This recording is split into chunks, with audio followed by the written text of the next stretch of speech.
2 दिन से मैं आपदा का जायज़ा ले रहा हूँ और सिराज और नाचन विधानसभा क्षेत्र में जो देहांत हुए हैं उन परिवारों से भी मिला और पूरा सर्वे किया।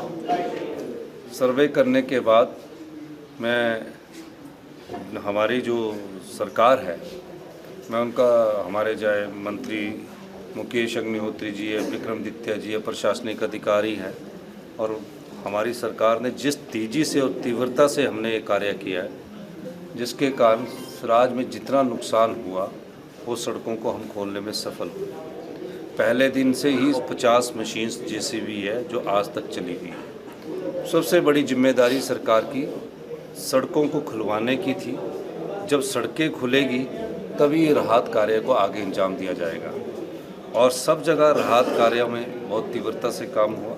जिस प्रकार का नुकसान हुआ है उसकी कल्पना नहीं की जा सकती है और निश्चित तौर पर मेरी पूर्व मुख्यमंत्री जयराम ठाकुर जी से भी बात हुई है, वो भी इस क्षेत्र को लेकर चिंतित है।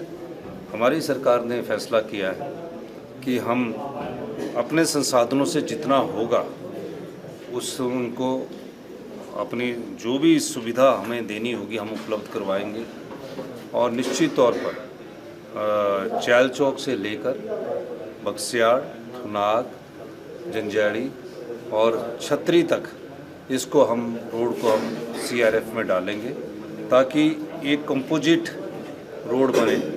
जो थुनाग से जंजैड़ी का रोड है उसमें बहुत बड़ा नुकसान हुआ है, बहुत पुल डालने की ज़रूरत है।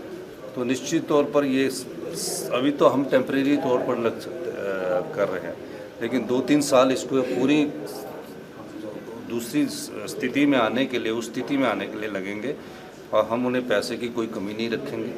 हमने अभी तुरंत प्रभाव से 7 करोड़ रुपया इन क्षेत्रों के लिए रिलीज कर दिया है। इसके अलावा मंडी के धर्मपुर में भी बहुत बड़ा नुकसान हुआ है, उसमें हमारे जो स्थानीय विधायक चंद्रशेखर शर्मा जी वो दिन रात लगे हैं। मैंने खुद मंडी के उन परिवारों से मिलकर आया हूँ और उसके बाद हमने ये घोषणा की थी कि वो अपने किराए के मकान में कोई अगर गांव का व्यक्ति उन्हें देता है तो भी हमारी सरकार 5,000 रुपया गाँव में किराए के मकान के लिए देगी और शहर जो नगर पंचायत, नगर परिषदों और म्यूनिसिपल कॉरपोरेशन में आते हैं उसमें 10,000 रुपये उपलब्ध करवाएगी। राहत कार्यों में तेज़ी आई। राहत कार्यों में तेज़ी आने का मुख्य कारण सरकार की तत्परता है। आप देख रहे होंगे, आपने भी अंदाज़ा लगाया होगा, हम अभी कोई राजनीति नहीं करना चाहते क्योंकि इस समय उन आपदा प्रभावित परिवारों की सहायता करना ही हमारा मुख्य उद्देश्य है, दायित्व है, एक कर्तव्य भी है हमारी सरकार का कि हम उन पर पहुँचे।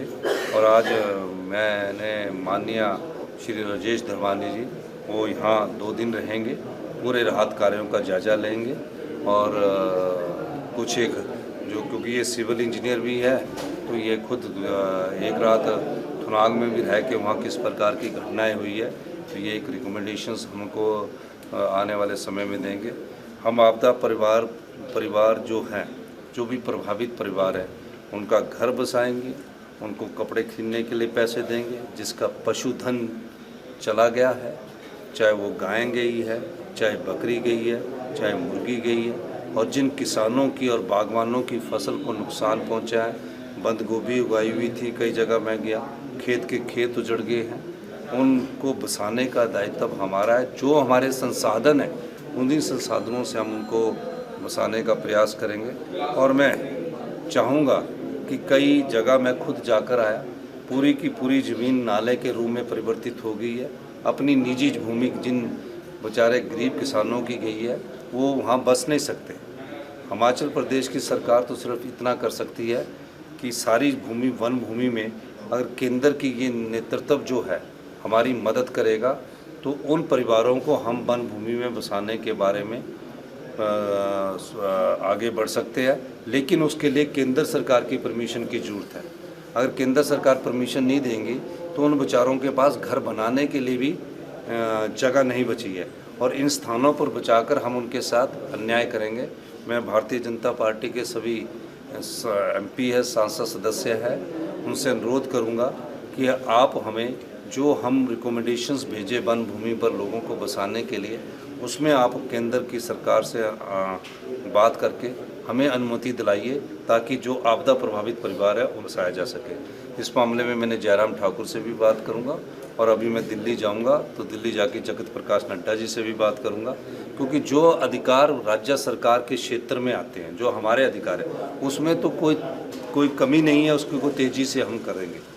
लेकिन जो केंद्र सरकार में आते हैं, प्रदेश में कांग्रेस की सरकार है, केंद्र में भारतीय जनता पार्टी की सरकार है, उनके पास उस अधिकार को चाहते हैं कि वन भूमि में जो आपदा प्रभावित परिवारों को कम से कम रूल्स में रिलैक्सेशन दिया जाए और उनको बसाने का हम कार्य करेंगे।